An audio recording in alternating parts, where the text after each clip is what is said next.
Well, I said about dude busting pop over my head. Well, I have a scar here on my head. I believe it was 11 stitches I had. And I've already busted a guitar over his head, light tube over his head. I've had my tires slashed in Winchester. Had a guy break a beer bottle and come after me. That was awesome. And I'm not sure exactly what did it, but I remember something going across my head, and I felt warmth just going down my face. And I was like, oh snap, I gotta get inside. That's what I look forward to. That's my job as a bad guy. I love it. If I don't get a punch thrown at me from a fan that night, I feel like I felt myself.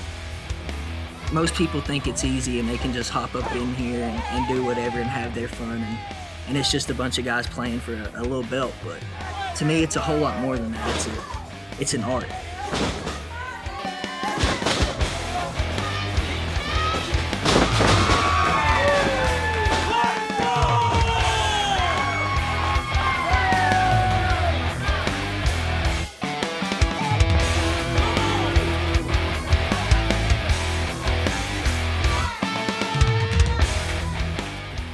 My name is Yukon Jack, 216 pounds of twisted steel and sex appeal.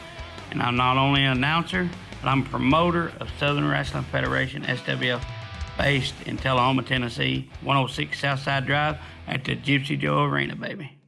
SWF, Southern Wrestling Federation. It don't stand for single white females. We've actually had a old guy come in, bought a ticket.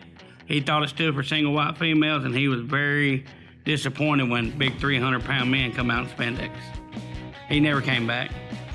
Now, whenever I started wrestling, running the wrestling here in Tullahoma, we've been here in the same building for like 17 years, I believe. It's what, 2020 now? It's hard to keep up with. I've been hitting the head too many times. So my first match was November 13th, 1993 at the Tullahoma National Guard Armory. Dude took my money and said he was going to take me to Mississippi, Memphis, all over. He took me to Tullahoma. That's 12 miles from where I lived. I lived in Manchester. So me and my buddy that we were training together, we went there, we looked, we're walking around, we was like, where in the hell's the ring at? Here comes this big old dude. He goes, let's see what you got. I'm like, you got a ring? Well, no, not necessarily, not right now. Well, hell, I want to wrestle. I'll show you what we got here. So, man, I started bumping right there on the ground, showing him what we had. He said, you sell 30 tickets and we'll put y'all against each other on November 13th. Well, I sold 200 tickets myself, and it was packed. And my grandmother was crazy, big, hardcore wrestling fan. When I started, she used to take me everywhere. We used to go to Atlanta and stuff, and then get kicked out because she would throw chairs or stuff. So we'd go all the way to Atlanta and might get to watch one or two matches and get kicked out. Well, he was at the Armory, and I was doing this match, and dude went to flip me over the top. The rope twisted and caught my ankle, so I'm hanging upside down. And I hadn't been in the wrestling business 2 months, 3 months tops. And so he's sitting there, boom, boom, boom, beating the hell out of my leg. They carry me to the back when my grandmother is going off. And they said, some crazy woman is coming to the dressing room. So we look out, and I said, that's my grandmother. So what I do, I lay down in the dressing room, on my leg, we hear boom, boom, boom, and she literally kicked the door off the hinges to come in there. Gets the microphone, said, you some of my bitches, I'm from Cincinnati, Ohio, and my sons will come and whoop y'all. So I miss that woman. Growing up in wrestling has been a blessing. It was awesome. I loved it. I loved every weekend. I had something to look forward to. Most people's dads, they have a regular job. They go to work and come home and eat and go to bed and do all that nonsense.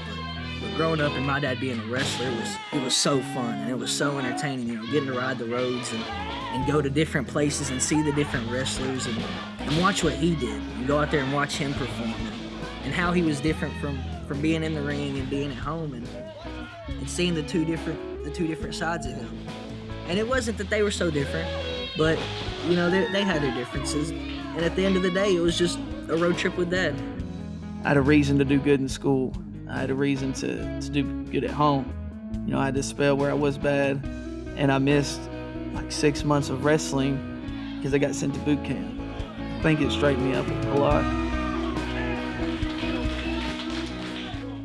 That's the only time I see my boys is on Friday night. So I guess if I didn't have wrestling, I guess I wouldn't see them. So I guess so, you know. And then Dayla, I guess, craved the attention, and she wants to get in here because I let the boys, and now she wants to do it. My sister, she's something else. It was, everyone knew she was gonna get into it. It's a family business. Maybe a little too soon for her. A little too soon. She's got to get that attitude in check. But if she does get in the ring sooner than later, then she will get an attitude adjustment if I get in there. That's how I'm gonna put that. DJ and Poncho say they're gonna whoop me. I don't see it happening. I'm gonna beat their ass. And I'm gonna show, like I said, I'm gonna show them who the real boss is. I'm ready. Been ready. They get on my nerves. Wrestling does make me closer to my dad, just a bit, I think, because I used to have these thoughts in my head that he would always put the boys first because they were in wrestling and they had more in common. Me and him don't have much in common, but we have this in common. And I want to get in this to build our relationship. On Friday nights, we look like a happy family other than Poncho being the bad guy. But in reality, growing up, it's crazy how fast things change, man. We used to do so much together and go travel together. Now that we're older and we got our own stuff to do, our own stuff to handle, it's like all that's just... Wrestling's the only thing holding us together is what I feel like, to be honest with you. Am I happy on it? Sometimes. It's come close to me getting a divorce. I'm ready just to quit. I'm ready just to sell it or just pass it on to the boys. Just do something. I mean, you know, I love it. I mean, depends on what day it is.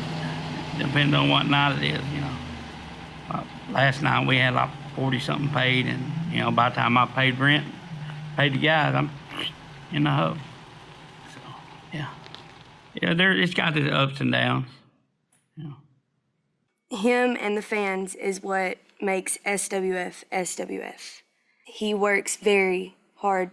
He is one of the hardest, most strongest men I know. Hardest working. Strongest man I know. Yeah. Just want you to know that I love you, and I'm so proud of what you've done with this place from where it was to where it's at now. And even though there's a lot of struggle in this business, handling it and stuff, he's always doing it. He's always strong on top of his health issues, on top of working that 9-to-5 job or 7-to-5, whatever he does. And providing for us like he did growing up. It's just, I hope and pray that I can be as good as a father as he could. Yeah, I want to give him a thank you too. You know, I want to say thank you for not being normal, for not only me and DJ and Dayla, but for all the people of Tullahoma and all the wrestlers that maybe don't have other places to go or just like to come down here and have fun for a little bit.